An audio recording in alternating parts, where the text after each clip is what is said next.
தந்தை பெரியார்கிட்ட 3 மதத்தை சார்ந்தவங்களும் ஒன்னா போய் நின்றாங்களாம்.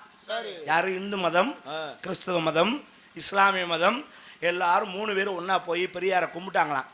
ஐயா நீங்க ரொம்ப நல்ல கருத்தெல்லாம் சொல்றீங்கய்யா, பகுத்தறிவுலாம் அழகா எடுத்து சொல்றீங்க, அதெல்லாம் ரொம்ப நல்லா இருக்கு, மக்களுக்கு நல்ல கருத்தெல்லாம் சொல்றீங்க.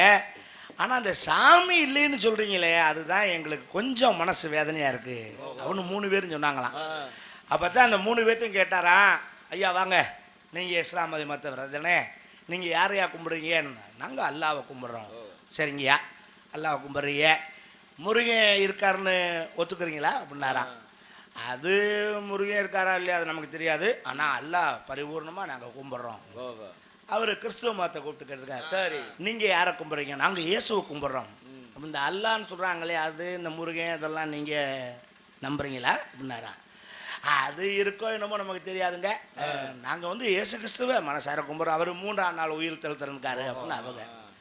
அப்போ தான் நம்ம இந்து மதத்தை கூப்பிட்டு சொன்னா, நீங்கள் எப்படிங்க? முருகன் தத்ரூபமாக இருக்கேன், தத்ரூபமா கூட பேசுவேன், மற்றபடி இயேசு அல்ல அதில் எல்லாம் நமக்கு நம்பிக்கை இல்லைங்க அப்படின்னாராம். சரி அப்போ தான் பெரியார் சொன்னாராம், என்னை சாமி இல்லை இல்லைன்னு சொல்கிறீங்க, நீங்கள் சொல்கிறீங்க, அவன் என்ன சொல்கிறான்? அல்லாஹ் இருக்குன்றான், முருகன் இருக்கா இல்லையான்னு தெரியல இல்லைங்கிறான். ஆமாம், இவன் இயேசு இருக்காருங்கிறான், அல்லாஹ் இருக்கா முருகன் இருக்கா தெரியலைங்கிறான்.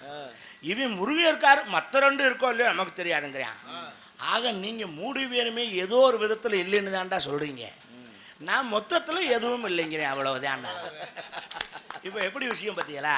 அப்போ இல்லைங்கிறது எங்கே இருக்கு? நம்ம மனசுக்குள்ளே இருக்கு. என்னை பொறுத்தவரை சாமி எதிரானா அது முருகனோ அல்லாவோ இயேசுவோ சிவனோ முனியாண்டியோ கருப்புசாமியோ முனிசாமியோ எந்த சாமியோ ஒரே சாமி, நம்ம எல்லாருக்கும் அன்பு ஒன்றுதான் தெய்வம்.